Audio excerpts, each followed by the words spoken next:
There's no better place in the whole world than right here, traveling a back road in Georgia. Back roads can take me anywhere my heart desires, through beautiful landscapes, to the hearts of small-town friends, even into the past. My name is Larry Jon Wilson, and I was born and raised on a back road just like this one. My music takes me all over the world, but it's places like this that always seem to call me home to Georgia. I've seen the road to ruin and the road to fame, the high road and the low road and the road to shame, the road that leads me home again. That's why I made this song. Georgia back roads I've called home so long.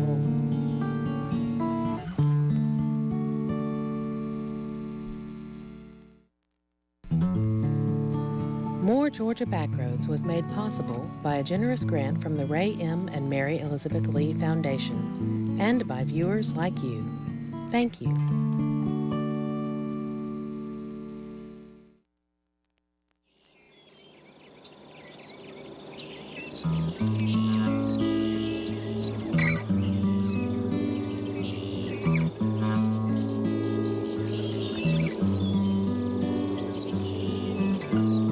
We'll start our backroads adventure in the farmlands of southwest Georgia. Generations of farmers have worked these fields, their lives tuned to the seasons and the weather. But more than cotton, peanuts, and pines sprinkle the soil, here the backroad traveler can find elegant courthouses, quaint small towns, scenic rivers, and lots of surprises, some of them centuries old. The Temple Mound is the oldest temple mound in the state of Georgia. It is 3 stories high. It took over 2 million basket loads of dirt to make. The American Indians that lived here used weed baskets. They toted them several miles, and it's believed it took several years for them to build it. This is Kolomoki Mound State Park near Blakely. Native Americans lived here from 250 AD for about 700 years. There isn't another site in Georgia that the dates date this far back. Also, there isn't a village area this size anywhere else. It's around 400 acres, 2,000 people, 7 mounds, and it's very significant to the archaeologists that we preserve this site so we can learn more and more for the future generations. The Temple Mound towers over the site. From here, Kolomoki's priest chiefs could survey their domain. The plaza, which was probably used for religious ceremonies, the village, now being excavated from the woods, the 4 ceremonial mounds, and the burial mounds. They're unique because the remains inside of them. They have the chief priest buried in them, but there was also a lot of sacrificial burials that went on here. The chief took his male servants with him. He took his wives with him. He took the pottery with him that are in shapes of animals like ducks, bobcat, all of the animals that we have here in southwest Georgia and that the American Indians had at this time. The most important piece of pottery is a rare human effigy. It was among the artwork stolen in 1974 when thieves broke into the museum. Professional collectors returned most of the pottery from flea markets and artifact sales. Now the treasures help to tell the story of a long-gone culture in the land of the white oaks, Kolomoki.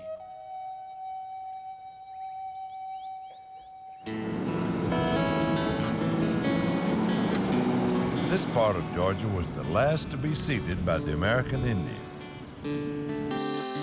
The fertile farmland soon attracted white settlers, and cotton was planted where the American Indians had grown their corn, beans, and squash. Many towns were founded and flourished during the era of King Cotton. Among them was Cuthbert, which was named the Randolph County seat in 1831. It quickly became a center for business and for education. Among the new schools was Andrew College, which was started by the Methodists in 1854 as a 4-year college for women. In the 1860s, it started a physical culture program, and the physical culture program is, of course, physical education, and we were the first college in the United States to offer physical culture to the young women.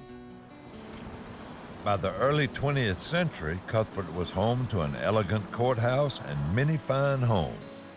Georgia's first pecan tree is said to have grown in the garden of the McDonald House.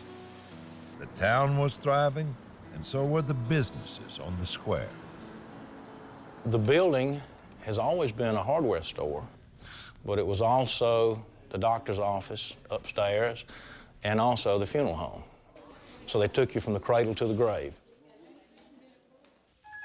Randolph County has been home to a number of famous people, including heavyweight champion Larry Holmes and NFL star Rosie Greer.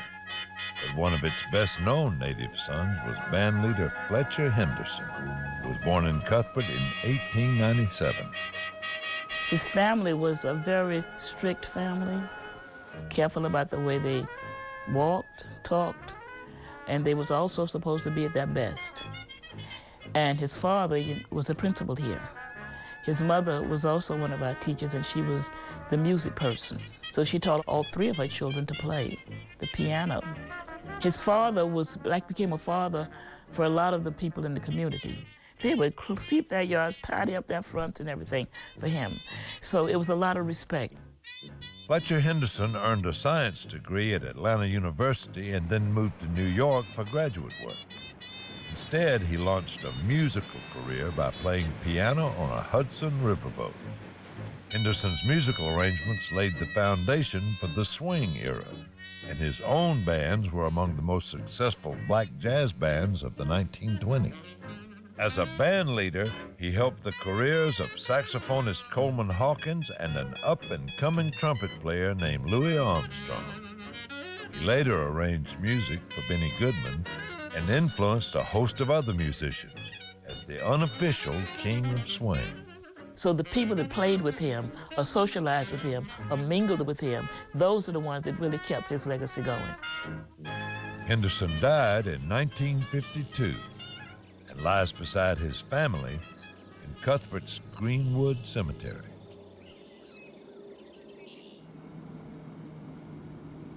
Leave Cuthbert in any direction and you'll see pine trees.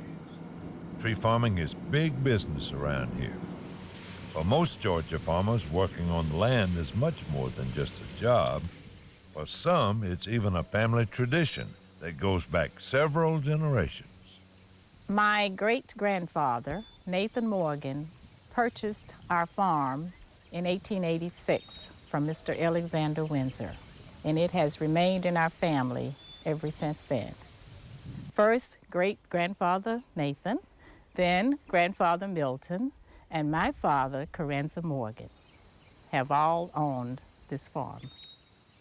The Morgan Farm is one of just a few black-owned farms in the state's Centennial Farm Program.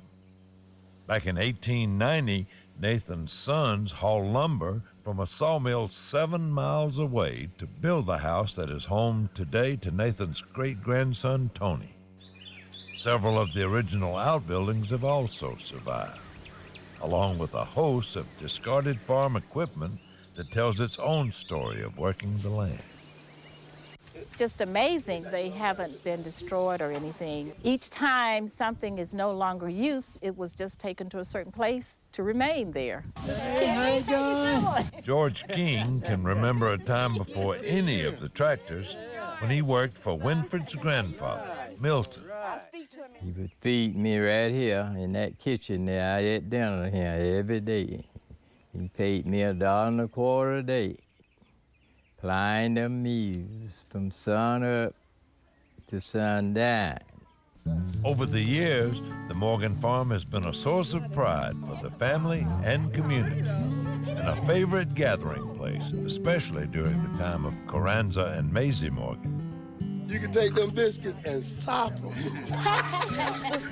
And I can just see the long table and long benches. That's where we all sat. You know, the boys would wait for the ladies to be seated. She demanded that. And just very, very pleasant memories. It's a special feeling when I return here. There are special plants that my mother put here, and there are special trees and things that still remain here that were put here years ago. So it has a really, real special feeling for me. Many years ago, down this road, Father, it was a completely black community. They moved away. The families let the property go. But at least the Morgan heritage is being carried on.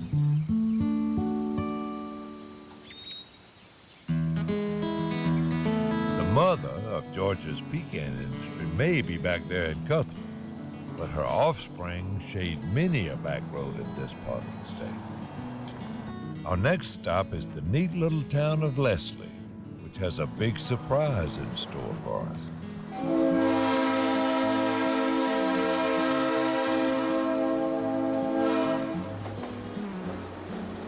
The town is served by the Sam Short Line Rail Service from Archery to Cordele. Watch your step. Often hundreds of people pour off the train here to visit the Georgia Rural Telephone Museum, housed in an old cotton warehouse. Tommy Smith, the longtime owner of Citizens Telephone Company, started the collection back in 1951 when crank telephones became obsolete. And the old phones, a lot of the companies were taking and piling them up and burning them. I was afraid to do that, and I was afraid to put them in the river, so I decided to just keep them, and I kept them in an old warehouse, and as time went on, I just started hanging a phone or two around on the wall, and really, it just got out of hand.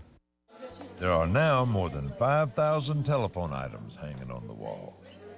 Displayed in cases and in everyday settings, they tell the history of the telephone industry starting way back in the late 19th century. The first telephone that they developed was the Gallus phone.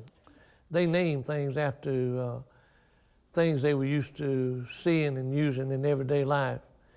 The Gallus phone had sound, but it was unintelligible. Not very useful, but back in 1875, it was close to a miracle. The box phone was invented in 1877. Only 2 originals exist, one in the Smithsonian and one here in Leslie. Operators and exchanges soon followed. The woman who used this 1882 equipment must have had a strong neck. It weighs 32 pounds. By 1889, the operator's jobs were threatened by an unlikely and suspicious inventor named Stroger, who dreamt up automatic switching. He was an undertaker. He picked up the paper one morning and found out somebody else had his best friend's funeral. And so he wanted to get around the telephone operator, because whoever did the telephone operator, the biggest favor got the business. Other highlights include a case full of elegant candlestick phones from the first few decades of the 20th century, and Bell Telephone's last manually operated switchboard, retired on Santa Catalina Island, California in 1970. Many people are still nostalgic for the era of the operator. You know, when a fire truck comes through town, all your lights on your switchboard light up. Everybody wants to know where the fire engine's going and whose house is on fire. They give them all that information. And of course, you don't have that anymore. You just have a machine in an office somewhere that you mash some buttons, and that's all there is to it. Silver dollar, $half.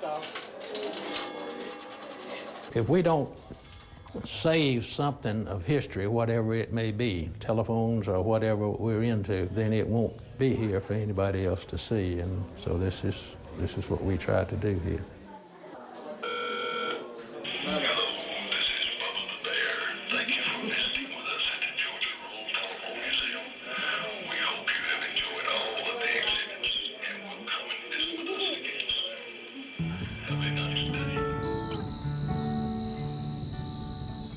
Old man, won't you show me how to work this land, be my own man someday? You bent your back down all them years and never looked no man for you pay. He'd say working the land don't make no man, it ain't what you need to hear. Sowing and reaping and laying by and cropping and chopping maybe gets you by for one more year. The old man said,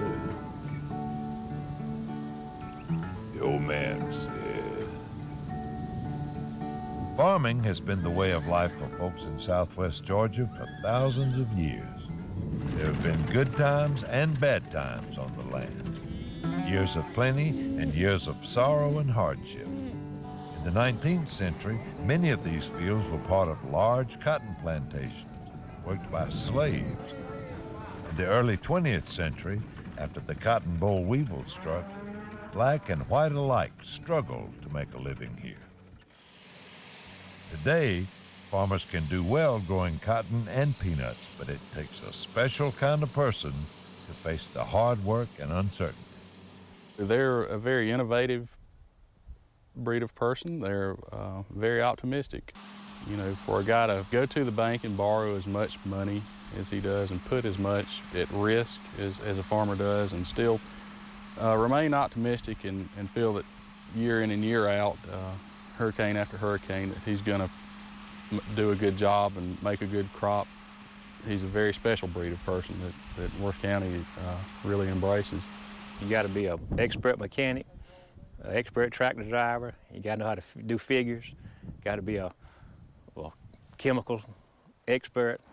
Every day I dread it, but in the end of end of the year, you get a good crop and you're proud of what you're doing. You have some money, it makes you feel good. You take pride in something you own, like farmland. Dennis James farms land that's been in his family for over 75 years. His father still helps him bring in the peanut crop. Combining peanuts is real slow, and you have plenty of time to look around and just think and just figure and plan on what you want to do and what you need to be doing and watching the clouds for the rain. You know, it's just you just plenty of time to think.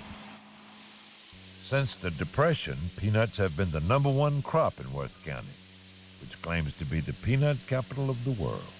And we're real proud of that. And of course, peanuts are the backbone of our economy in Sylvester and still mean a great deal to our community.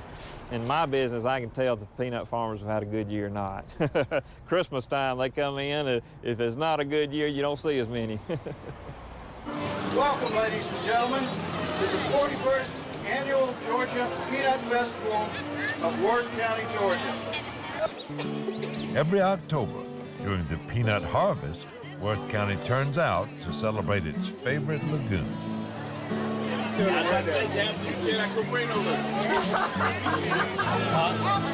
Hot grilled peanut butter and jelly. Drop your hands.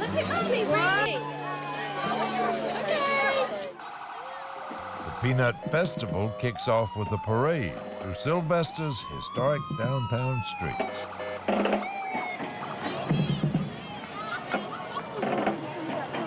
That's what we hang our hat on around here is the peanut, and we're proud to say that peanuts are what we do best. Peanuts have been imported in Georgia for about 100 years, but cotton has a much longer history, going back to the late 18th century. Cotton farming has had its ups and downs in many ways, but today it's a beautiful backroad site and a big business. You know, a lot of you farmers today are things are consolidated because of economies of scale. You know, you have bigger farmers now. You know, when I first got in the gin business 20 years ago, your average cotton farmer is probably 500 acres. My average farmer now is probably 1,800 acres.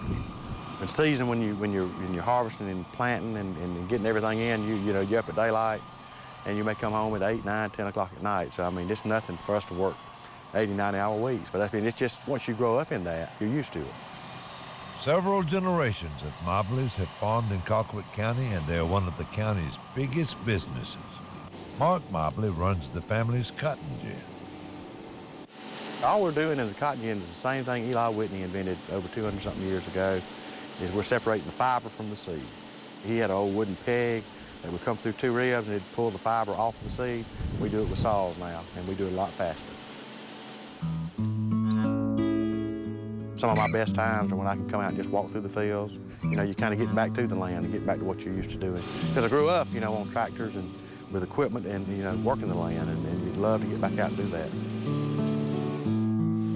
From snowy fields of cotton to wide southern rivers, the backroads of southwest Georgia offer many eye-catching scenes and friendly places to stop and rest a while. Here you are a long way from any big city, so slow down and take in the sights.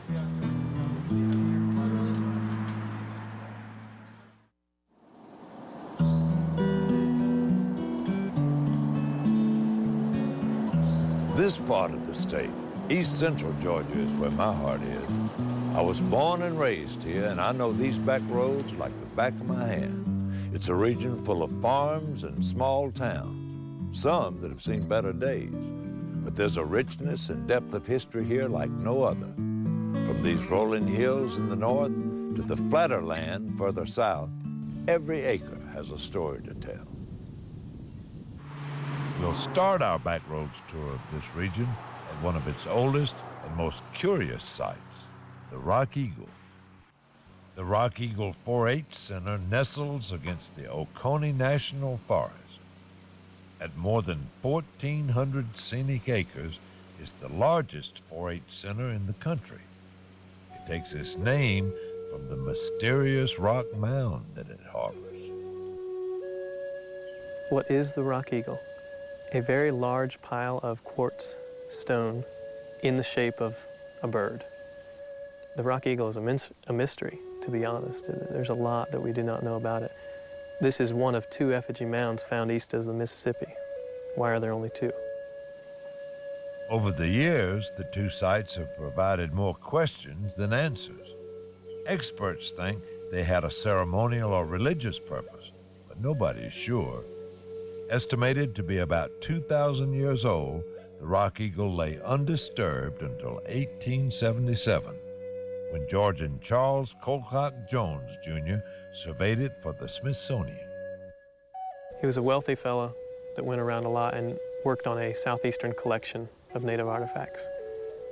Today we would call him a looter. At that time he was associated more with archaeology.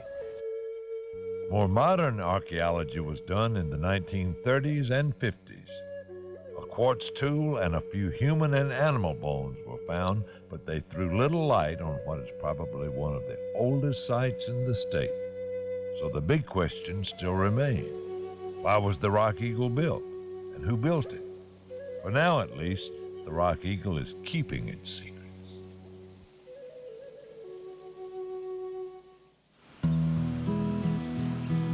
Just south of Rock Eagle lies the old town of Edenton, home of authors Joel Chandler Harris and Alice Walker. From Edenton, scenic Georgia 16 wanders east, offering views of Putnam County. It roughly follows the route of the Okfuskee Trail, a prehistoric trading path through the southeast. Just south of Lake Sinclair, we cross the Oconee River into historic Hancock County. This land between the Oconee and Ogeechee rivers was opened to white settlers in 1784. With the invention of the cotton gin, Hancock became a great cotton producer, even in the fairly early 1800s. And at one point before the Civil War, it was the largest cotton producer in the state of Georgia. It became a very wealthy county. Today, the antebellum elegance of Sparta, the county seat, is much faded, but its fine old buildings can still tell some fascinating stories. There'd been this famous trial that old-timers still talked about and remembered, and of course all that was fresh news to them, the big trial about David Dixon's estate. It drew reporters from across the country, and the New York Times said it had made Amanda America Dixon the richest colored woman in the United States. Amanda Dixon was born in 1849 on the Dixon Plantation. Her mother, Julia, was a 12-year-old slave who had been raped by her master, David Dixon. Dixon was by far the wealthiest man in Hancock County, an innovative farmer with extensive plantations. He made Julia his housekeeper, but gave Amanda a privileged and protected life. She's unusual in that she could read and write. Most women in Georgia from 1849 to 1892 couldn't read and write. Most people in Georgia couldn't read and write. She could play the piano. She's very unusual in that she is a biracial lady in a culture for which that category really doesn't exist. Amanda married a white first cousin, but the marriage didn't last and she returned to her father's house. Eventually, David Dixon also married. She came into a situation where Julia was in charge of everything that went on, and there was David's daughter, and she asked her husband to send them away, and he wouldn't, and so she herself leaves. When Dixon died in 1885, he left most of his huge estate to Amanda. So the scene was set for the famous trial. 70 of his white relatives from all over the country signed the petition to throw the will out. They stooped to any level to try to break the will because it was such a huge amount of money. And of course, we're very fortunate that the trial transcript wasn't destroyed. You can hear these people arguing and trying to think it through. There was no Georgia law stopping an illegitimate biracial child from inheriting, so Dixon's will proved watertight, and Amanda became the richest black woman in the country. She bought a large house in an elite section of Augusta, where she married again and died in 1893. More than a century later, the presence of Amanda, Julia, and David can still be felt in Julia's Sparta home, now a museum, and on the Dixon plantation. It's a very eerie thing to walk through that pecan grove that's there and think about her and think about Julia being there, to wonder where the rape took place, to wonder about people getting up in the morning, seeing the sunrise, experiencing the heat there as real, living, breathing human beings living in such a complicated situation. Its plantation wealth long gone, Hancock County is now one of the poorest counties in the state. But it's still rich in natural beauty, history, and hope. Fortunately, the charm of the town and the beauty of some of the houses has attracted people who they are restoring some of them. That's encouraging to me. Makes my heart glad. The Ogeechee River flows along Hancock County's eastern border. It's one of the last undammed major rivers in the country. On the other side lie Warren and McDuffie counties, which grew up with the railroads. Although Putnam County claims to be the dairy capital of Georgia, Warren and McDuffie also have their fair share of cows. The multitude of small family farms has become just a few large dairy businesses, but you can still find families whose roots go deep. The Rogers have run Hillcrest Dairy since 1941. Cow numbers have grown. In this area, there's just 2 dairies left in this county, us and Whitaker Farms. And between the 2 dairies are probably milking more than all the existing dairies were back in the 40s and 50s, where it was mostly real small family farms milking 30 or 40, and we're both milking a little bit in excess of 300. The cattle feed us and we feed the cattle. It's a mutual beneficial system for us, and it's just a good location and a good place to raise a family. Just down the road from Hillcrest Dairies is a family farm of a very different kind. McCorkle Nursery started out small in 1942, but has grown to be one of the state's largest wholesalers of ornamental plants. They stretch as far as the eye can see, about 14 million of them, destined for stores and nurseries all over the Southeast. Back in the late 18th century, naturalist William Bartram traveled through Georgia and described the landscape around here as covered with stately and sublime forests. There are few places he would recognize, but this is one, Coyote Creek in Columbia County. Here in 1772, Reverend Daniel Marshall founded one of the first Baptist churches in Georgia. It was a brave move that would have long-lasting consequences. He was told by the authorities in Georgia, which was an Anglican state, to not cross the border. He did, and founded Coyote Baptist Church, and as a result was arrested He was on his knees in prayer, and the authorities came, hauled him to Augusta, and the magistrate at that time was a gentleman named Samuel Cartledge, who 5 years after Marshall's arrest was not only converted, but became a member of Kyoke and was baptized here and became a deacon in the church. Kyoke's first two buildings were short-lived, but in 1808, the congregation moved into its third church. They added the balcony 25 years later so that slaves could attend the services. From its humble beginning, Kyoke became an important influence in the Baptist church. It was responsible for the founding of the Georgia Baptist Convention, which is the state convention, and one of the churches that grew out of Kyoke, the First Baptist Church of Augusta, was the birthplace of the Southern Baptist Convention, which is the largest Baptist denomination. Today, Kyoke is honored as the oldest Baptist congregation in the state, the mother church of Georgia Baptist.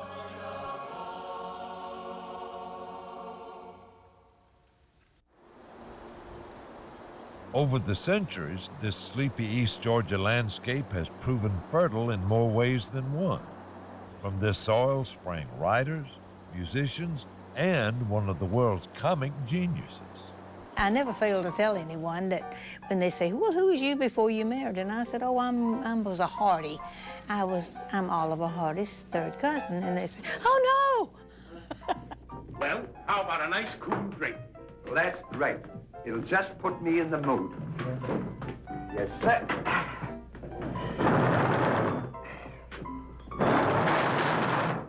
Just an adorable person, to say the least. We still think of Cousin Oliver as part of our family. Oliver Norval Hardy was born in the little railroad town of Harlem on January the 18th, 1892. His father passed away when he was 10 months old, and the mother packed up the family and moved to Milledgeville. At that point, she started running a boarding house in Milledgeville, Georgia, and that's where he actually grew up and went to school there. He had a beautiful singing voice and loved to sing, so in the lobby of the hotel that his mother ran, he would entertain troops that came through. In 1910, a movie theater opened in Milledgeville, and Hardy found a new obsession. 3 years later, he moved to Jacksonville, where movies were being made, and soon appeared in his first film. In 1917, with more than 150 movie credits to his name, Hardy moved to Los Angeles, where he would meet Stan Laurel and become a movie legend. Didn't I tell you to quit that? Ooh. Despite Hardy's short time in Harlem, the town has claimed the comedian as its own. Since 1989, Harlem's 2,000 residents have welcomed up to 30,000 fans for the annual Oliver Hardy Festival. Hello there, how are you? Welcome to Harlem. We have visitors from all over the world that come, people that just are very excited that we're here. They're very excited to find us. They had no idea that we were here. Some of the spots here in Harlem are just overwhelming for me, just to be a part of, to see where he was born and to see the Ollie's Laundry, which is there near that spot now. I just love coming down and being near that. For die-hard fans and casual tourists, the Laurel and Hardy Museum in the old post office opens a window on Stan and Ollie's lasting appeal. The timing of the scenes that they did and the comedy that they had and the relationship that they showed on screen has been unmatched as far as I'm concerned by any comedy. And it's like the Mona Lisa. It'll always be appreciated 1,000 years from now because beauty never dies. Their films are like that. They're made by geniuses. That comedy will always last. Goodbye! Goodbye! Where are we going? I have no idea. The farmhouse leaning and the barn is rotten. My back is bent now from chopping cotton. I'm aching.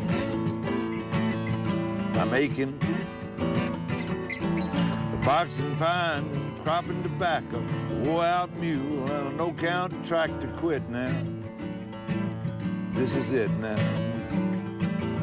This land has brought me pain and sorrow. The trailway's coming through tomorrow, and I'm leaving from here just as quick as I can, Lord. This wore-out farmland.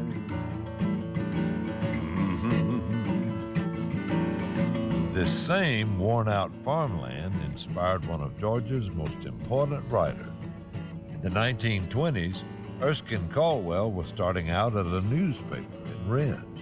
As he explored the farming country around here, Caldwell saw the poverty and despair of the sharecroppers and day laborers and told their heartbreaking stories in more than 60 works, including the bestsellers Tobacco Road and God's Little Acre. In Caldwell's day, Rennes was a busy railroad town. There was a guy called Uncle Charlie that would tell everybody, the train's coming, get the mailbag ready. And many people gathered around the depot, which was in the center of town at that time. And there was a lot of activity and a lot of conversation, probably solved all the world problems at that time. But the train stopped running during the Great Depression and never came back.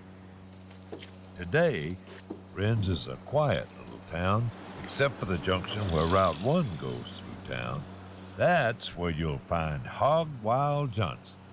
This is your old buddy, Lester Hog Wild Johnson, selling a heap, selling them cheap. Now's the time to come see your old buddy. If you got a quarter or a 50 cent, I've got a deal for you. Eat more fruits and vegetables and protect your health. South of Rennes, along the old stagecoach route, lies Louisville, the Jefferson County seat. The town was designed to be Georgia's permanent capital and did serve as our third capital from 1796 to 1806, when it ceded the honor to Milledgeville. The only 18th century structure left is the market house in the center of town. Everything was traded here, including slaves to work in the cotton fields. Today, Jefferson is a poor county, but it has some very pretty back roads, well worth exploring. Washington County lies across the Ogeechee River. It has also seen its ups and downs, but it's currently up, thanks to this, kaolin. The historic county seat, Sandersville, is thriving. Many of its late 19th century homes have been restored by newcomers who work in the kaolin industry, but there are still plenty of old-time families, too. In fact, my son is the 7th generation of the first Jordan who came in the late 1700s. When you have the history of the dirt that you're walking on, it makes it more personal. It's such a comfortable, warm, loving place to live.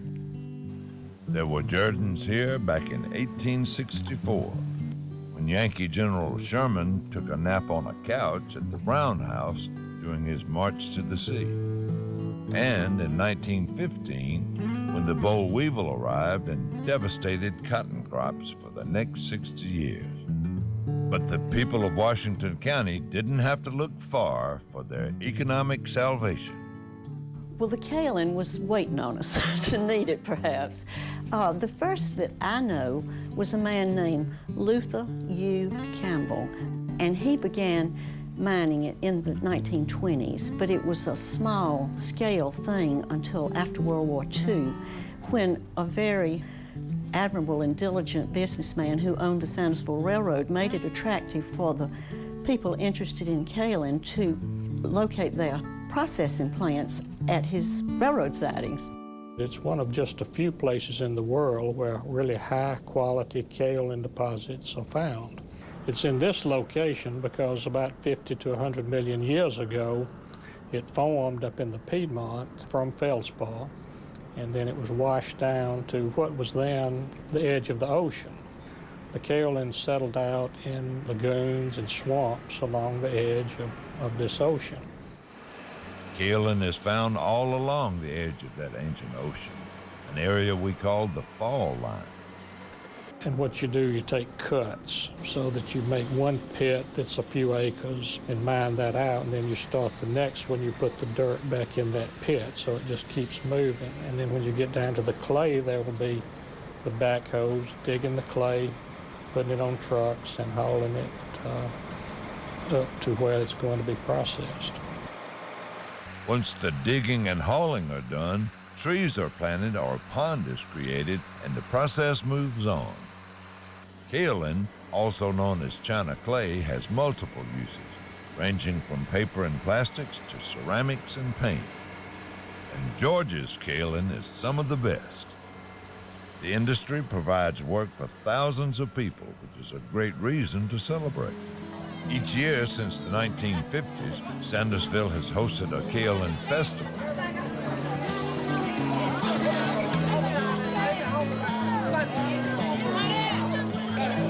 Whether we're celebrating kaolin, blueberries, or bluegrass, we Georgians are festival experts. And there's no better way to arrive than on a back road.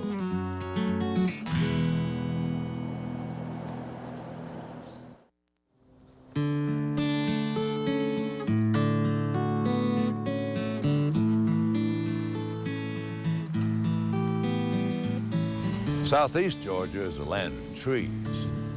Live oak on the coast, cypress in the swamps, and pine just about everywhere. The past, present, and future of this part of the state seem to be carved in wood. Here, the rivers have musical names that link us to the state's first inhabitants: Ogeechee, Canoochee, Ohoopee, and of course, the Savannah. This is the Savannah River, looking much as it did back in 1734, when a group of German Lutherans landed here, fleeing religious persecution in their homeland. This was the upper limit of the 9-month-old colony named Georgia, 25 miles upstream from Savannah. General Oglethorpe charged the new arrivals with defending Savannah and gave them a swampy town site by Ebenezer Creek. They came from the Salzburg area where it was, you think of the sound of music, the Alps, the mountains, the snow, and they came to South Georgia where it's hot and humid and there's mosquitoes and malaria and alligators. So they must have just thought they'd died and gone to hell. I can't imagine. Many of the Salzburgers did die at Old Ebenezer. Reluctantly, General Oglethorpe allowed them to move to a more healthy bluff overlooking the Savannah River. There, in 1736, they founded New Ebenezer. Today, it seems to be a ghost town, but appearances can be deceiving. Everything is still there. All the important stories are still there, and the artifacts and the features underground. People walk over them every day when they're walking around Ebenezer and don't realize that. There was a bustling place, lots of skilled tradesmen, blacksmiths, carpenters, a lot of noise and pigs and smells that would have greeted you. Led by Pastor Bolsius, New Ebenezer grew and prospered thanks to the hard work and discipline of the devout Salzburgers. They began to produce and ship silk, provided food to Savannah and as far away as New York, and made medicines. They had the first toll bridge, and they had the first sawmill, they had the first grits mill, they had a rice mill, and they had one of the oldest Sunday school buildings in America. The Revolutionary War would end all that. The town was occupied and reoccupied by opposing forces and left in ruins. The Salzburgers began to move away, and New Ebenezer had all but disappeared by 1855. Today, the site is used as a retreat and conference center. You can see the church at Ebenezer today. That's the only standing building from the colonial period in Ebenezer.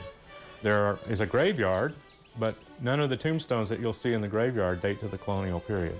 The oldest one, I think, is 1813. There's also a very well-preserved Revolutionary War earthwork in the woods at Ebenezer. It was built in the early 1779 by the British. The Elliots have been digging at New Ebenezer since 1987 and have still only scratched the surface of this important site. The town may be lost from sight for now, but the Salzburgers are not. New Ebenezer's descendants live near and far, and they keep the legacy alive. The Georgia Salzburger Society maintains some historic buildings and a museum on the bluff above the Savannah River. And the church, built way back in 1769, still has an active Lutheran congregation. The past is important to me because of what we were, and I'd like to know I could still take that great stand and be the type of person that they were.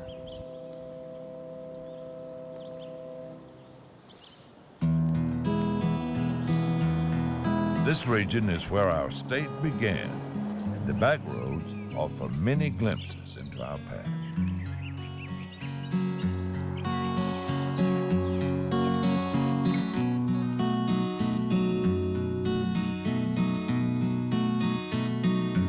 The land here is sandy, thanks to the prehistoric sea that once covered this area, but it produces good crops, including our world-famous sweet Vidalia onions.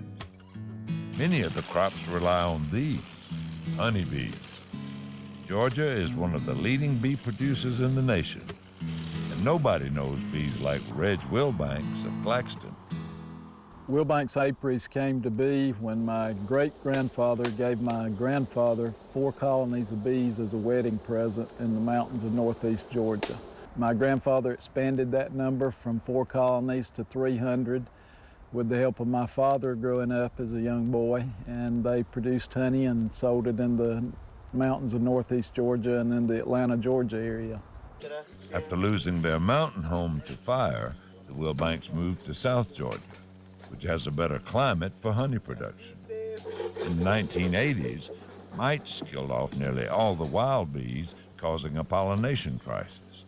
And the production of the bees themselves became more important than their honey. Presently, we employ about 20 people, and our beekeeping operation is spread over 6 counties. We run approximately 6,000 colonies of bees. They go into the colonies, find the queen, and there's only 1 queen per colony. Then they set out the frames or racks of bees, place the queen back in the hive along with enough bees to care for the developing brood, and what we determine as surplus bees we shake into this funnel, which goes into a package, and then a food source, which is high fructose corn syrup, is placed in along with a young queen that we've raised, and they're crated up and they're ready for shipment. We produce between 15 to 20,000 packages per year and raise about 60,000 queen bees. Queen bees are raised in a special area by tricking nature. A larva that would turn into a worker bee is given royal treatment. We graft it or remove it from the comb it was laid in, transfer it to a cell of larger size, put it in a queenless environment. The bees will change its diet, give it a rich diet of royal jelly, and it will develop into a queen. We can raise them commercially and do large numbers of queens by this process. Wilbanks bees are shipped worldwide by truck, plane, and the good old U.S. mail. In this country, they become part of the 2 million or so bee colonies that are responsible for pollinating over $14 billion worth of agricultural crops each year. Everybody should look at the bee and not think of it as something that stings and just produces honey, because 1 out of every 3 bites of food you put into your mouth, you can thank the honeybee for it. Planted field and a grist mill wheel, plank bridge and a clay road always make me feel at home. I know I'm close to home. A cane mill and a rosin still, sleeping to the sound of a whippoorwill makes me feel I'm close to home. It makes me know I'm home. Southeast Georgia is blessed with wide rivers flowing to the Atlantic, and the mightiest of them all is the Altamaha. Formed by the Ocmulgee and Oconee rivers, The Altamaha drains almost a quarter of the state. This is also a region of pine trees. For generations, the pine forest rang with the songs of the Turpentine Crews, especially in Appling County, which was known as the turpentine capital of the world. The turpentine industry here began just before the Civil War. Back then, the pine tar and pitch, known as naval stores, were used to protect wood and ropes on sailing ships. By the end of the 19th century, hundreds of people were working in the forest, collecting gum from the slash and longleaf pines. I was born in the turpentine industry. I started working in it when I was 5 years old, helping my father, and there was a lot of farmers here also, and other kind of businesses too, but the big thing was the turpentine. That's where most of the money come from. Turpentining meant hard labor, year-round. Many workers lived with their families in special shanty camps, buying supplies on credit from the camp store and rarely getting out of debt. A unique culture of words, songs, and skills developed. In the spring, they would prepare the pines. Each worker could be responsible for up to 12,000 trees. They drop you out at 7 o'clock in the morning, and we had to chip the trees at that time all day long. Then after 1 month, they start dipping every month, dipping the tar up and hauling it into the mill. In the fall, the last thing to do when it's time to quit, they go in there and scrape everything that's left on that tree off with a scraper. They had a steel scraper, and that was a lot of fun too. At the still, the gum was distilled into turpentine for paint thinners and varnishes, and rosin for paper, soap, ink, and other products. Turpentine was Appling County's liquid gold for more than half a century. But then, in the 1950s, the price of timber rose. Originally, each tree would produce its value each year in gum. If a tree was worth $1, you get $1 worth of gum out of it a year. Well, after a while, it got where that tree was worth $20, you know, and it wasn't worth working it. High labor costs, foreign competition, and new ways to produce turpentine weren't far behind. Now, only one plant remains, and most of its raw materials are imported. The songs of the turpentine crews may have faded away, but their stories and culture have not. Baxley celebrates them every year with Tree Fest. Look at you. Oh my goodness, I let it go.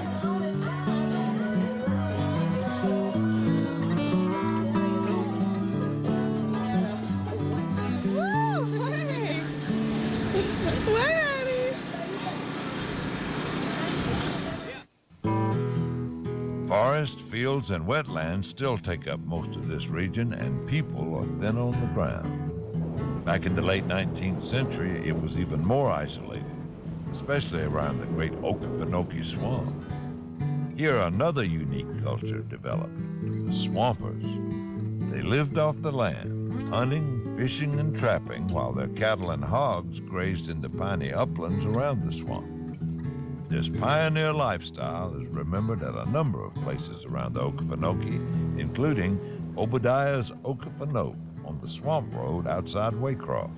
The homestead, built around 1870, draws tourists and school students learning about swamp lore. This is a canebrake rattlesnake. And Obadiah Barber's own family, learning about each other. My mother was Stella Barber. Oh, I talked to you on the phone, didn't I? No, you talked to her Oh, son. you talked to the son. Okay. Yeah. You don't see a Tatum we don't kiss. That's right. Kiss. Well, he drove 85 miles to get here at 94 years old. That's an accomplishment, let me tell you. Standing 6 feet 6 inches and strong enough to kill a bear with a stick, Obadiah was known as the king of the Okefenokee. He populated his kingdom with 21 children. His 5,000 plus descendants always have new relatives to meet, many recognizable by the famous barber ear. got your ears on. Yes, sir. He's got those barber ears. Figuring out exactly how they're related is not always easy. Obadiah had 3 wives. The first, Nancy Stevens, died of a stomach ailment after bearing him 11 children. His oldest daughter, which was my grandmother, Mary Margaret, she had already married Math Tatum, and she was out and gone. They lived 2 miles down the road. So it was very convenient for Obadiah to go down there and court his son-in-law's sister. Obadiah had 9 more children with his second wife, Matilda, and also raised a child she had adopted. With such a large family, living in such a small cabin, discipline was important. But those children were well-mannered, well-behaved. They knew what they could do, when they could do it, when to go to bed and when to get up. And sometimes there would be 3 or 4 people who slept in one bed. They had everything that they needed. They had everything that the downtown people had, but they had peace and quiet. They had peace of mind. They had good friends. And almost everybody was related to each other in one way or the other through marriage or through blood. It was not all that bad. You know, you look around right now and you see nothing but beauty. And that's the way it was back then.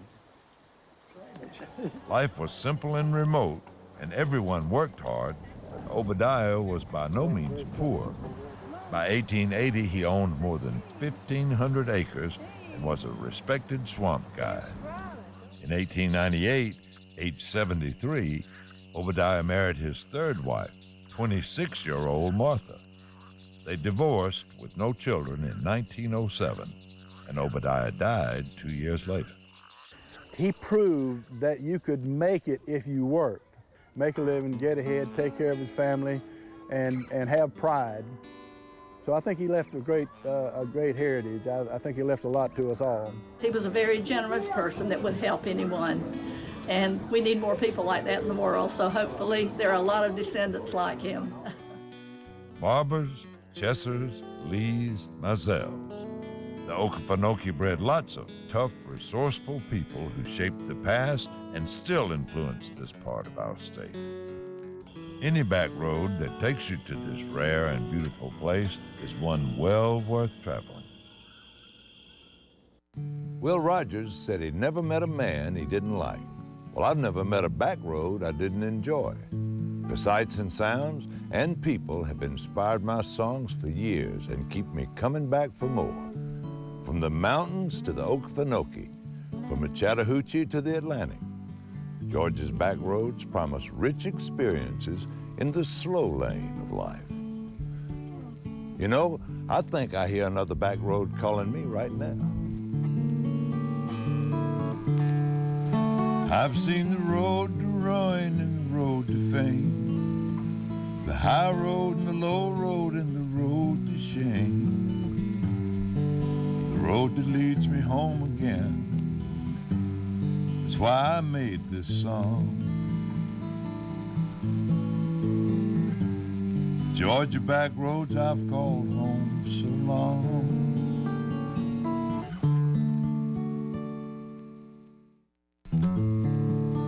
More Georgia Backroads was made possible by a generous grant from the Ray M. and Mary Elizabeth Lee Foundation and by viewers like you.